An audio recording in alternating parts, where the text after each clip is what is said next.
Et Guillaume Pelletier, l'ancien numéro 2 des Républicains, qui s'est donc rallié hier à Éric Zemmour. Oui, dernière étape en date donc d'un parcours qu'on pourrait qualifier de sinueux. Guillaume Pelletier a 45 ans, il est né et il a grandi porte de Vanves, près de Paris, dans une cité HLM. Son père était plombier, sa mère laborantine, une famille qui penchait plutôt à gauche. Il a fait des études littéraires, il est devenu prof d'histoire géo et il a exercé quelques années ce métier à Épinay. Mais sa passion, depuis ses 14 ans, dit-il, c'est bien la politique. Il adhère au Front National à 20 ans. Il fonde une association, Jeunesse Action Chrétienté, et milite contre le Pax. Puis il abandonne Jean-Marie Le Pen pour suivre Bruno Maigret, qui fait sécession. Puis il rejoint Philippe de Villiers et son mouvement pour la France. Puis il adhère à l'UMP en 2009, après avoir pourtant dit beaucoup de mal de Nicolas Sarkozy.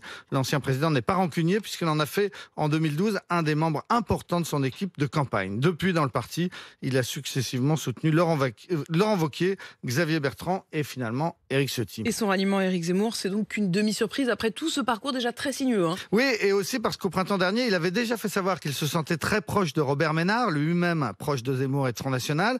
Pour cette déclaration, il avait d'ailleurs perdu son titre de numéro 2 des Républicains. Et puis en novembre, après le premier meeting d'Éric Zemmour à Villepinte, il s'était exclamé « On ne peut pas rester insensible à ce discours pour la France ». Même s'il a été vice-président des Républicains, Guillaume Pelletier en réalité n'a jamais été un poids lourd de ce mouvement. Il avait tout de même créé la surprise lorsque sa motion, la droite force, était arrivée en tête des courants au congrès de juillet 2012.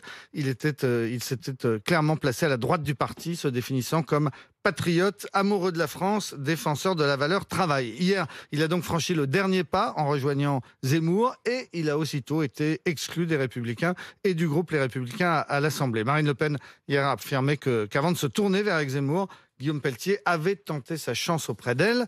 Il a frappé à ma porte comme un chien sans collier, a dit la candidate du Front National, mais ma porte est restée fermée.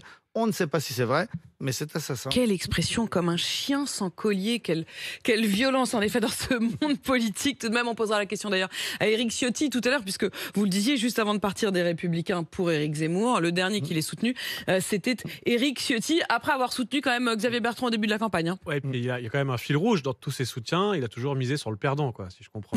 Il s'est mis à soutenir Nicolas Sarkozy au moment où ça allait mal, en 2012 pour la campagne perdante. Enfin, j'ai l'impression que voilà, Bruno Maigret, quand ça allait pas, j'ai l'impression que c'est le fil rouge des soutiens de Guillaume Pelletier. Et il sera l'invité des Grandes Gueules à 10h ce matin. À 10h, Guillaume Pelletier, à 7h40, Éric Ciotti.